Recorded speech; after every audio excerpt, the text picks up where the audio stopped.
Welcome to Briefly Speaking, the SEH podcast that cuts straight to the chase. We'll tackle big topics in architecture, engineering, and construction with quick expert insights. No fluff, just the essentials, all in a few minutes. Let's dive in. Today, we're discussing the hidden, sticky, toxic mess known as coal tar. You might not see it, but it's lurking beneath our parks, rivers, and old industrial sites, quietly holding on to a century's worth of pollution. It might even be closer to home than you think. And here today to help us break it down is someone who's been helping communities tackle this challenge head on. He's a professional engineer, a LEED accredited professional, and Envision certified trainer, bringing both technical expertise and a sustainability mindset to projects. Tom Ennis, welcome to Briefly Speaking. Thank you, Molly. Great to be here. So to start us off, can you break down what coal tar actually is? Where does it usually show up in communities? You know, we hear about PFAS, we hear about lead and copper. This kind of feels along those same lines, but it doesn't have that same recognition. So tell us a little bit about it. Coal tar has a long history. It's a byproduct of purifying coal. In the old days, they would heat up coal to get gas out of it because they didn't have natural gas. And then they'd have this sticky stuff left over. Sometimes they put it on roads. Sometimes they'd weatherproof ships. Tar heel state is for ships, for keeping waterproofed. And then also they made these dyes. And in the 20th century, 21st century, people started putting on asphalt to purify and beautify asphalt parking lots so they look pretty longer than when they normally turn gray. So coal tar in itself has been around a long time. During World War I, the Germans were better at purifying and getting products out of coal tar than any of the opponents of Germany. And so the coal tar was a big pivotal part of World War I, crazy as that is. So I'm assuming just by the name that it's just blacktop, essentially black tar. Well, kind of. It's one of those that makes it difficult describing this because there's asphalt that your normal roads look like, and that comes from petroleum. It's left over from refining gasoline and oil and that sort of thing.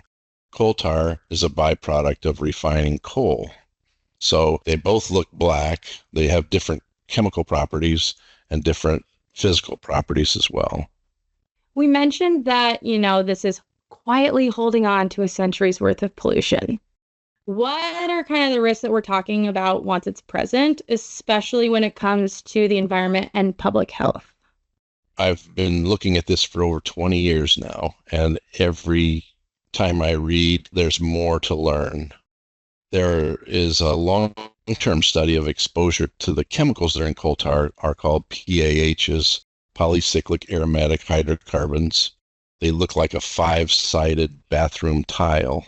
There's a whole family of them. They're all connected in different patterns and have different chemical characteristics. All these pHs are out there, and we found out the first cancer was actually isolated in a laboratory by some Japanese researchers, 1917, something like that. And they figured out that by just putting coal tar on rabbits' ears for less than 3 weeks, most of them had cancer. And so even today, if you want to give lab animals cancer quickly, you use coal tar.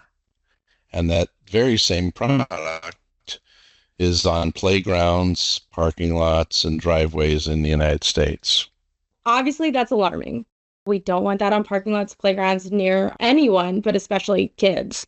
So for communities that are now like, oh no, is this a concern for us? How can they go about identifying it? What are the first steps to addressing it? Well, the good news is that it hasn't been available for sale since 2007 in the United States or at most big box stores. So if you've got some leftover handyman special, it's probably not coal tar. But there are some ways to test. There's a field test that a buddy and I developed that you just use stuff from a home improvement store and you can test it yourself. We call it a coffee tea test. You put it in the solvent, and if it looks like coffee, it's asphalt. If it looks like tea, it's coal tar. Researchers have used it all over the country to determine what you have. It's a quick field test, and if you're going to have a legal action or something like you send it to a lab. But for a screening test, that's what we developed. Post 2007, you're in the clear. But Pretty much. Pre, we should probably be testing. Right. And it's unfortunately more complicated than that because coal tar is still legal in this community in West Texas. And I can tell by looking at it, I'm walking across a coal tar sealed surface. So it's still present, it's still being used. The retail market only represents about 10% of all the use. So most of it is actually done by commercial applicators. So the fact that it's not in the stores means, hooray, only 10% isn't being done. And so there's a website called Coal Tar Free America that I actually happen to run, but it actually has a list of bans where they are in the country, and you find out if it's legal in your community or not. And it's been banned in over 7 states and over 100 communities in the United States. Let's say that a community is, they're redoing a project. They're starting to look into this. They do their testing, the coffee tea testing, like you had talked about, and they think that it's coal tar. And they call you, Tom Ennis. What would be your process to kind of help them get started, some options that they have to move forward with remediation? Well, the first strategy on any remediation is stop doing the stuff that's polluting your community. You can either do that voluntarily or by permit or by an outright regulation. So stop that. The other thing is if it's in sensitive areas where people are exposed, you can remove it. It's a mechanical process to basically grind off the top layer of asphalt and then you recycle or you throw that away is how you take care of that. The other challenge that communities need to continue to be aware of is when this stuff wears off, it doesn't just magically disappear. Like, as you said, it lasts over 100 years. If it wears off and the car's tires may drag it to another parking lot, it may get washed off and it may be in the soil right adjacent to the parking lot. And we also was co-author of a paper where we actually found that it's in the dust in homes. If you have that stuff on your driveway or your parking lot, you're dragging it into your homes, and it's a significant exposure to your children when they crawl around on the carpet or on the floor because they're hand to mouth, they're eating accidentally all the time, as you well know. If they call you, again, like we were talking about, they call you and they are like, hey, what are our options here? What are the replacements? I mean, you mentioned shaving it off, cleaning it up. What other stuff could they put down that would be a better environmental sustainable option? There are products out there that are 1,000 times less toxic that perform just wonderfully. So they protect the asphalt, they make it look nice and black and new. I tested over a dozen products on the market in certified laboratory testing that shows that they're low toxicity products. Good. So there's options. We have better options. I know in a previous question you had mentioned about how this isn't a stationary problem. It travels, it gets put in streams, it gets taken into houses.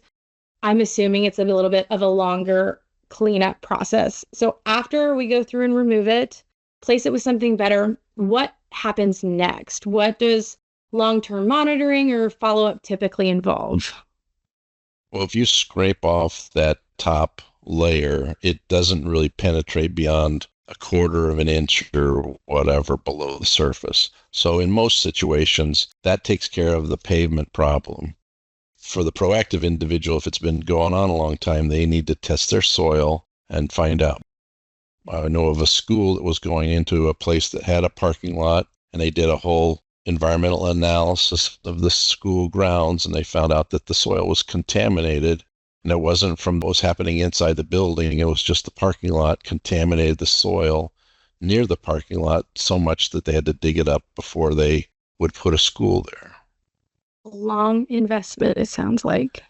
Well, it's shovels and hauling things to a landfill is really relatively inexpensive. It's one of those strange products that I've actually done some number calculating on, and it's economic good. If you all say that, whatever its economic value, its damage is greater than its value by just by a simple cleanup, let alone health or environmental degradation. I mean, it feels like a really quote unquote easy way to remove something that's so harmful. I mean, if we knew that that was anywhere else, I feel like it would be a no-brainer. I mean, It's just people don't know about it. I made a montage once of all the legislators who've said this is just common sense. This is just common sense legislation, common sense ordinance, because that's just what it is. If you have high concentrations, it can hurt the environment and people. We don't need to use it. Let's stop doing that. People always ask me, where's the EPA in this? Well, the EPA is not one voice. EPA sponsored webinars on coal tar sealants, coal tar on pavements, that it's a problem. They've sponsored those. They've sponsored research. They have published information brochures to let the public know. And in their own research, they say, the most appropriate thing for a community to do themselves is to ban it. That's their recommendation. The American Medical Association has said, we support removing this from the marketplace. So it's really big. They don't do that for every old chemical or every product that's out there. I would say that's something people should understand. There is over 50 research papers supporting this effort, all different angles, all different places, European researchers, US, Canadian, Chinese, everybody sees the same thing. The researcher from MD Anderson Cancer Clinic, she said, this stuff is just nothing but buckets of carcinogens. That's a cancer researcher's description of a product. My final question here is, if a community even suspects that they might be dealing with coal tar, how can they reach out to you? What are the steps to get started working with you, Tom? Well, you can reach me at Tennis is my email address, tennis@sehinc.com, and that way we could start the conversation. I really appreciate you walking us through this. It's a topic that doesn't always get the spotlight, but it clearly deserves it. Hopefully that this helps communities feel a little more informed and empowered to take the first step. So, Tom, thank you so much for talking through coal tar. And this was our episode of Briefly Speaking. Okay, thanks for having me.